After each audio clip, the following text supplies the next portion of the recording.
إن الحمد لله الذي خلق كل شيء فقدره تقديرا وجعل الليل والنهار خلفة لمن أراد أن يذكر أو أراد شكورا.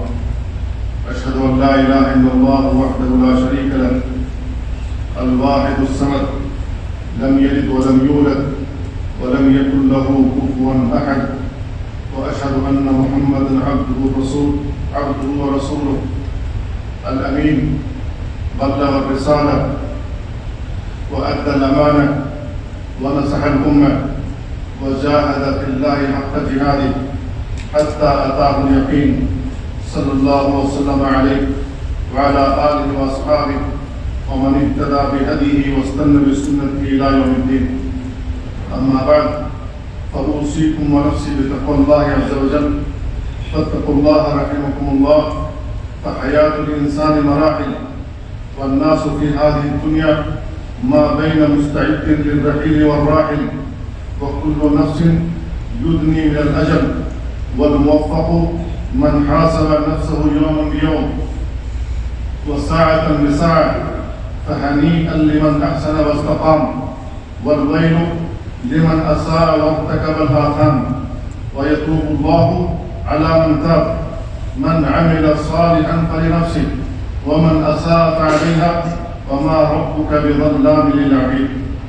أيها المؤمنون، في تقلب الأيام وتصرف الأعوام فرصة للمراجعة والمحاسبة، وهي من نعم الله العظيمة.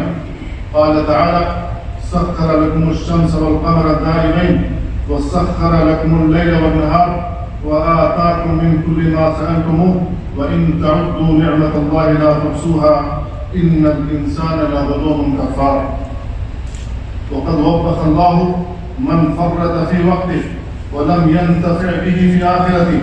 قال عز وجل: أولم نعمركم ما يتذكر فيه من تذكر وجاءكم النذير. الليالي والأيام خزائن للأعمال ومراحل للأعمال، تبلي الجديد وتقرب البعيد، والكل إلى الله يصير. قال عليه الصلاة والسلام: كل الناس يبدو فبائع نفسه فمعتقها أو موبقها. رواه مسلم. عباد الله، لا خلد في الدنيا يرتجى ولا بقاء فيها يؤمل. كل من عليها فان ويبقى وجه ربك ذو الجلال والإكرام. وقال تعالى: كل شيء هالك إلا وجهه له الحكم وإليه ترجعون. كم من مستقبل يوما لا يستكمله، وكم من مؤمل لغد لا يدركه. قال تعالى: ولن يؤخر الله نفسا إذا جاء أجلها والله خبير بما تعملون. وقال تعالى: لكل أمة أجل إذا جاء أجلهم فلا يستأخرون ساعة ولا يستقدمون.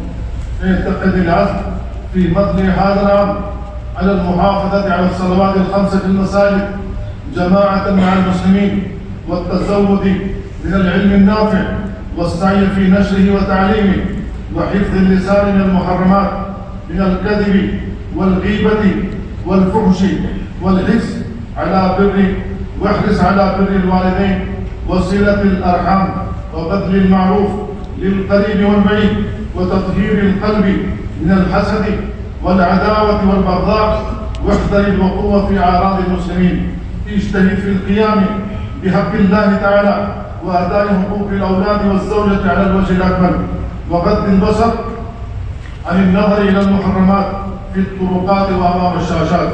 طوبى لعبد انتفع بعمره فاستقبل عامه بمحاسبة نفسه على ما مضى، فالعاقل من ابتعد بأمسه واجتهد في يومه واستعد لغده. يا أيها الذين آمنوا اتقوا الله ولتنظر نفس ما قدمت لغد واتقوا الله إن الله خبير بما تعملون. نفعني الله وإياكم بالقرآن العظيم وبهدي محمد صلى الله عليه وسلم. أقول قولي هذا وأستغفر الله لي ولكم ولسائر المسلمين من كل ذنب فاستغفروه إنه هو الغفور الرحيم. الحمد لله على إحسانه والشكر له على توفيقه وامتنانه، وأشهد أن لا إله إلا الله وحده لا شريك له تعظيما لشأنه، وأشهد أن محمدا عبده ورسوله الداعي إلى رضوانه صلى الله عليه وعلى آله وأصحابه وسلم تسليما كثيرا. أما بعد، فأيها المؤمنون، أسروا الأمل وأصلحوا العمل وحاذروا بغتة الأجل، وليكن عامكم الجديد مشرقا بكمال التوكل وصدق التوبة وحسن الإنابة ورد الحقوق إلى أهلها والتحلل من أصحابها. بادروا الحياة قبل الموت، والفراغ قبل الشغل، والغنى قبل الفقر، والشباب قبل الهرم، والصحة قبل السقم. قال تعالى: وأنيبوا إلى ربكم وأسلموا له من قبل أن يأتيكم العذاب ثم لا تنصرون واتبعوا أحسن ما أنزل إليكم من ربكم من قبل أن يأتيكم العذاب بغتة وأنتم لا تشعرون.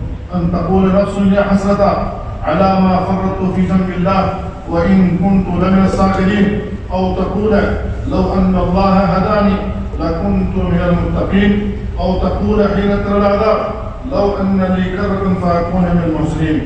اللهم يا حي يا قيوم يا ذا الجلال والإكرام، أعنا على ذكرك وشكرك وحسن عبادتك، واجعلنا ممن طال عمره وحسن عمله، واجعل خير أعمالنا أواخرها وخير أعمالنا خواتمها وخير أيامنا يوم نلقاك فيه برحمتك يا أرحم الراحمين. ثم سلموا وسلموا على الرحمة المهداة والنعمة المسداة نبيكم محمد صلى الله عليه وسلم، فقد أمركم بذلك ربكم في محكم تنزيله، فقال: إن الله وملائكته يصلون على النبي يا أيها الذين آمنوا صلوا عليه وسلموا تسليما. اللهم صل وسلم وبارك على عبدك ورسولك نبينا محمد الحبيب المصطفى والنبي المجتبى، وعلى آله الطيبين الطاهرين، وعلى أزواجه أمهات المؤمنين. وارض اللهم عن الخلفاء الراشدين أبي بكر وعمر وعثمان وعلي، وعن الصحابة أجمعين يا أرحم الراحمين، والتابعين ومن تبعهم بإحسان إلى يوم الدين، وعنا معهم بعفوك وجودك وإحسانك يا أكرم الأكرمين. اللهم أعز الإسلام والمسلمين، اللهم أعز الإسلام والمسلمين، وأذل الشرك والمشركين، واحمي حوزة الدين. اللهم وعم بالأمن والرخاء جميع أوطان المسلمين. اللهم آمنا في أوطاننا، وأصلح أئمتنا وولاة أمورنا، وأيد بالحق إمامنا وولي أمرنا. اللهم وفقه وولي عهده لهداك، واجعل عملهم في رضاك، وأصلح لهم البطانة الصالحة الناصحة يا رب العالمين. اللهم انصر جنودنا المرابطين على حدود بلادنا يا قوي يا عزيز. اللهم اجعل هذا البلد آمنا مطمئنا رخاء سخاء وسائر بلاد المسلمين. اللهم أدم علينا نعمتك وأعنا على شكرها والقيام بحقها يا ذا الجلال والإكرام.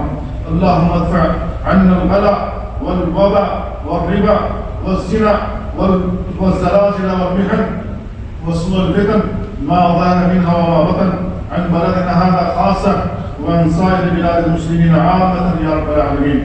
ربنا آتنا في الدنيا حسنة وفي الآخرة حسنة وقنا عذاب النار. ربنا ظلمنا أنفسنا وإن لم تغفر لنا وترحمنا لنكونن من الخاسرين. ربنا تقبل منا إنك أنت السميع العليم، وتب علينا إنك أنت التواب الرحيم. وصل اللهم وسلم على نبينا محمد وعلى آله وصحبه أجمعين. آخر دعوانا أن الحمد لله رب العالمين.